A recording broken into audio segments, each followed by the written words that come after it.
আজি বিহালীত কংগ্ৰেছৰ সভাপতি ভূপেন বৰা উপস্থিত হৈ এটা ডাঙৰ চেলেঞ্জ কৰিলে। নমস্কাৰ সকলোকে, মোৰ অন্যটো নতুন ভিডিঅ'লৈ আপোনালোকক স্বাগতম জনাইছোঁ। আশা কৰোঁ আপোনালোক সকলোৱে ভালে আছে। আজি যিহেতুকে কংগ্ৰেছৰ সভাপতি যে ভূপেন বৰা তেখেতে বিহালীত উপস্থিত হৈছে আৰু বিহালীত উপস্থিত হৈয়ে ডাঙৰ ডাঙৰ চেলেঞ্জ কেইটামান কৰিলে আৰু চেলেঞ্জটো কাৰ লগত কৰিছে গম পাই নাই? মুখ্যমন্ত্ৰী হিমন্ত বিশ্ব শৰ্মা আৰু অধ্যক্ষৰ লগত। আৰু এই দুজন ব্যক্তিৰ লগত ইমান ডাঙৰ চেলেঞ্জ কৰিলে শুনিলে আপুনিও আচৰিত হ'ব। মই নকওঁ, তেখেতৰ মন্তব্য আপোনালোকক শুনাম, আপোনালোকে নিজে শুনিব। আৰু এটা কথা কৈছে, ডাঙৰ কথা, তেওঁলোকে হেনো কংগ্ৰেছে এইবাৰ নতুনকৈ গছপুলি ৰুব আৰু সেই গছপুলিত কংগ্ৰেছৰ কৰ্মীসকলে জিৰণি ল'ব। সেই গছপুলিৰ ছাত কংগ্ৰেছৰ কৰ্মীসকলে জিৰণি ল'ব। তেওঁ কৈছে যে বিহালীত এছাম্বলি খেলিবলৈ তেওঁলোকে পৰা নাছিলে, য'ত খেলাৰে কোনো সুবিধা নাছিল বা খেলা নাছিলে, আৰু সেই বিহালীত আজি 43,000 ভোট পাইছে। গতিকে চাওক, 0ৰ পৰা যদি 43,000 ভোট পায় তেনেহ'লে আগন্তুক নিৰ্বাচন তেওঁলোকে কিয় খেলিব নোৱাৰিব? তাতে বিহালীত খেলিবই নিশ্চয়, আৰু খেলিব যদি একেবাৰে ৰণডংকা বজাব।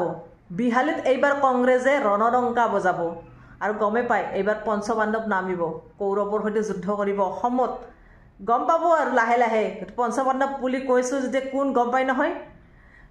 ৰকিবুল হুছেইন, ভূপেন বৰা, গৌৰৱ গগৈ, দেৱব্ৰত শইকীয়া আৰু প্ৰদ্যুৎ বৰদলৈ, এই 5জন পঞ্চপাণ্ডৱে যুদ্ধ কৰিব। এইবাৰ কুৰুক্ষেত্ৰৰ যুদ্ধত নামিব মানে কৌৰৱৰ লগত, আৰু কৌৰৱ ক'ত গমেই পায়, শাসকীয় দল। গতিকে চাওক, আৰু আমি দেখি আছোঁ মহাভাৰতৰ যুদ্ধত কোন জিকিছিল? পঞ্চপাণ্ডৱ জিকিছিল, হয় নাই? কাৰণ তেওঁলোকৰ লগত কৃষ্ণ আছিলে। গতিকে এতিয়া নাজানো আৰু কোন জিকে, গম পাব। গতিকে বহু ডাঙৰ চেলেঞ্জ কৰিলে ভূপেন বৰাই, আৰু তেখেতৰ চেলেঞ্জ কি আছিল, তেখেতে কি কথা ক'লে মিডিয়াৰ আগত আপোনালোকে নিজে শুনক তেখেতৰ মন্তব্য। 21 চনৰ বিধানসভা নিৰ্বাচনকে প্ৰমুখ্য কৰি আগৰ কেইবাটাও ইলেকশ্যনত কংগ্ৰেছ দলে হাতৰ চিনত ইলেকশ্যন খেলা সুযোগ পোৱা নাছিলে। এইবাৰ 2024 চনত আমি যিটো ভোট পাইছোঁ, হয় আমি বিজেপিৰ লগত বিহালীত হাৰিছোঁ, কিন্তু 2021 চনত যিটো সমষ্টিত আমি 21,000 ভোট পাইছিলোঁ, আমি 2024 চনত আমি ইমান শক্তিপূৰ্ণ যুঁজ দিব পৰা নাছিলোঁ। মিছা কথা কৈ লাভ নাই। আমি বিজেপিৰ লগত টকা পইচা ফেৰ মাৰিব পৰা নাছিলোঁ। আমাৰ কৰ্মীসকলে মনৰ জোৰত খেলিছিল। তাৰপাছত আমি 43,000 ভোট পাইছোঁ। অৰ্থাৎ যিটো সমষ্টিত এছেম্বলি ইলেকশ্যন খেলা নাছিলোঁ, তাত আমি 0ৰ পৰা 43,000 আহিছোঁ।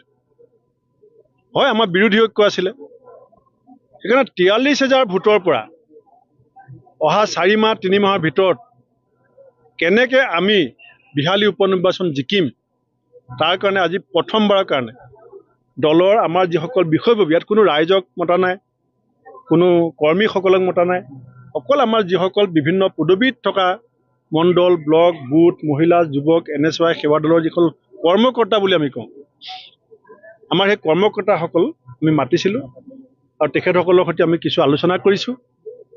আৰু মোৰ দৃঢ় বিশ্বাস যে আজিৰ তাৰিখত আমাৰ বিহালীত যিটো আমি উপ নিৰ্বাচন খেলিম, সেইটো 43,000ৰ পৰা আৰম্ভ হ'ব। কিন্তু 43,000 ৰাইজৰ আশীৰ্বাদ লগত লৈ, শিৰত লৈ আমি উপ নিৰ্বাচন খেলাৰ এটা পৰিকল্পনা কৰিবৰ কাৰণে বিহালীৰ স্থানীয় নেতা কৰ্মকৰ্তাসকলক আজি মই আহ্বান জনাইছোঁ। তেখেতসকলে 30 জুনৰ ভিতৰত আৰু এখন সভা দিব। সেই সভাখনত আজিৰ পৰা তেখেতসকলে নিজৰ নিজৰ পৰিকল্পনাটো ৰাইজৰ সৈতে পৰামৰ্শ লৈ আলোচনা কৰি 30 জুনৰ ভিতৰত আমাক এটা ৰিপৰ্ট দিব। ৰিপৰ্ট ল'বলৈ মই নিজে আহিম। তাত তেখেতসকলে নিজৰ কথাখিনি কোনোবাই লিখিতভাৱে ক'ব, কোনোবাই ভাষণ হিচাপে দিব, আৰু 30 জুনৰ পিছত জুলাই মাহত আমি আমাৰ যিখিনি সাংগঠনিক কাম কাজ, তৃণমূল পৰ্যায়ত যদি ক'ৰবাত ৰিচাফল প্ৰয়োজন আছে, কাৰোবাক প্ৰমোশ্যন প্ৰয়োজন আছে, কাৰোবাক নতুন মানুহ দায়িত্ব দিয়াৰ প্ৰয়োজন আছে, আমি 30 জুনৰ পাছত সেই সভাখন হৈ যোৱাৰ পিছত আমি এই কামখিনি কৰিম। আৰু মই খুব সুখী যে আমাৰ বিহালীৰ যিসকল দলৰ পুৰণা কৰ্মকৰ্তা আছে, তেখেতসকলে দলটোক অকলে যুঁজি পেলাই এই পৰ্যায়লৈকে আনিছে। ময়ো একো সহায় কৰিব পৰা নাই, APCC ফালৰ পৰা আমি একো সহায় কৰিব নোৱাৰিলোঁ, আমি ডাঙৰ মিটিঙো পাতিব নোৱাৰিলোঁ। আমাৰ সহায় অবিহনে 43,000। সেইকাৰণে আমি কৈছোঁ আমি এইবাৰ সম্পূৰ্ণ লগত থাকিম। তাৰ মাজৰ পৰা এজনক প্ৰাৰ্থী দিব। আমাৰ যিসকলে অসন্তোষ কৰিব নেকি? আমাৰ যিসকলে প্ৰাৰ্থী বিচাৰিছে সেইসকল আমাৰ দলৰ নিষ্ঠাবান নেতা কৰ্মী। তেওঁলোকে প্ৰাৰ্থিত্ব বিচৰাটো মই ভাবোঁ আমাৰ দলৰ কাৰণে এটা গৌৰৱৰ কথা। সেইকাৰণে আজি এনেকুৱা হৈ থকা নাই বিহালী যে আমি লিডিঙত আছোঁ, কিন্তু যিসকলে বিচাৰিছে মই তেওঁলোকক সেনাপতি বুলি ক'ম। কাৰণ যোনে যুঁজিব পৰা মনৰ সাহস আছে সিয়ে বিচাৰিব। গতিকে যিটো সমষ্টিত আমি লিডিঙত থকা নাই তাত যেতিয়া প্ৰাৰ্থীসকল আগবাঢ়ি আহিছে তেওঁলোক মোৰ দলৰ কাৰণে সম্পদ, আৰু যি মোৰ দলৰ সম্পদ সি দলৰ অনিষ্ট কৰিব নেকি? যি বেয়া সময়ত দলটোক সন্মুখৰ পৰা যুঁজিবৰ কাৰণে সাহস গোটাই পেলাই সন্মুখলৈ আহি ক'ব যে মই যুঁজিম, মোৰ কাণত দিয়ক যুঁজৰ দায়িত্ব, তেওঁ কেনেকৈ মোৰ দলটো ক্ষতি কৰিব? পাঁচটাকৈ আচলতে সমষ্টিত হ'ব উপনিৰ্বাচন। সামগ্ৰীটো শুনা গৈছে যে আপুনি প্ৰতিদ্বন্দ্বিতা কৰিব। মোৰ টিমত প্লেয়াৰো থাকে, টিমৰ মেনেজাৰো থাকে। এতিয়া দলৰ নেতৃত্বই মোক বনাইছে টিমৰ মেনেজাৰ।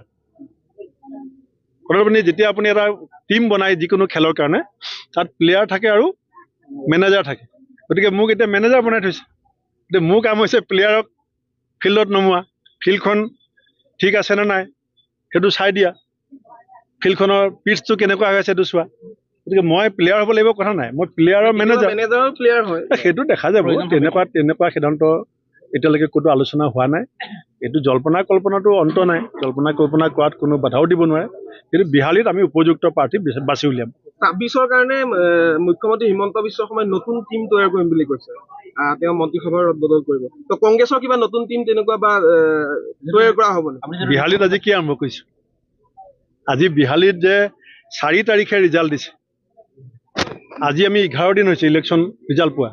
আমিতো জিৰণি লোৱা নাই। পৰহি মই ৰঙানদীত মিটিং কৰিছোঁ, আজি ৰাতিপুৱা তেজপুৰত আছিলোঁ, এতিয়া বিহালী পালোহি, জোনাইৰ পৰা সোণাইলৈ গৈ আছোঁ। 30 জুনৰ ভিতৰত আপুনি চাব বিহালী কংগ্ৰেছৰ চেহেৰা। 30 জুনৰ ভিতৰত আপুনি বিহালী কংগ্ৰেছৰ চেহেৰা আপোনালোকে চাব, আৰু আপোনালোকে মোক ক'ব যে আজি 15 জুন, 30 জুনলৈকে আপোনালোকে এটা পৰিৱৰ্তন দেখিব।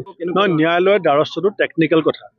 আচলতে বিধায়কৰ ক্ষেত্ৰত আমি যিটো আপত্তি দিছোঁ সেইটো বিধানসভাৰ মাননীয় অধ্যক্ষই নিজৰ বিবেচনাধীন হিচাপে তাক বিচাৰ কৰাৰ তেওঁক সাংবিধানিকভাৱে আইনগতভাৱে ক্ষমতা আছে। কাৰণ he is the custodian of the assembly authority is.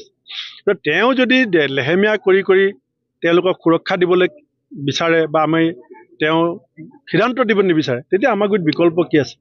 আমি বিচাৰি আছোঁ বিধানসভা অধ্যক্ষ ডাঙৰীয়াই চূড়ান্ত সিদ্ধান্তটো আমাক জনাই দিয়ক। লেহেমীয়া হৈছে নেকি? নিশ্চিতভাৱে। হিমাচলত যেতিয়া আমি কমপ্লেইন দিলোঁ 15 দিনৰ ভিতৰত MLA পদ খাৰিজ হ'ল।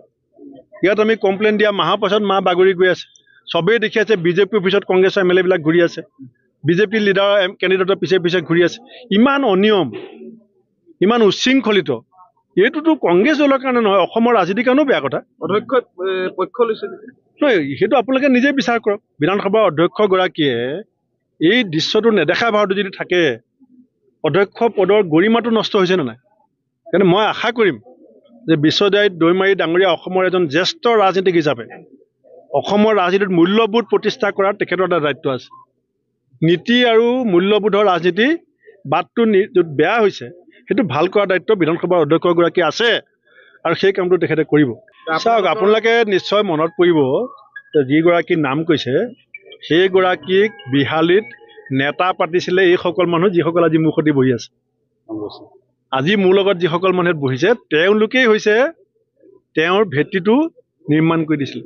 আৰু এতিয়া তেওঁলোকক মই দায়িত্ব দিছোঁ যে আপোনালোকে যি গঢ়িছিলে সেই গছৰ ছাঁ, যি পুলি আপোনালোকে ৰুইছিলে সেই গছৰ ছাঁ ল'বলৈ আপোনালোকে নেপালে। গতিকে নতুন গছ বিহালী কংগ্ৰেছে ৰোপণ কৰিব পাৰিছিলে এসময়ত, এতিয়া সেই গছ উভালিব।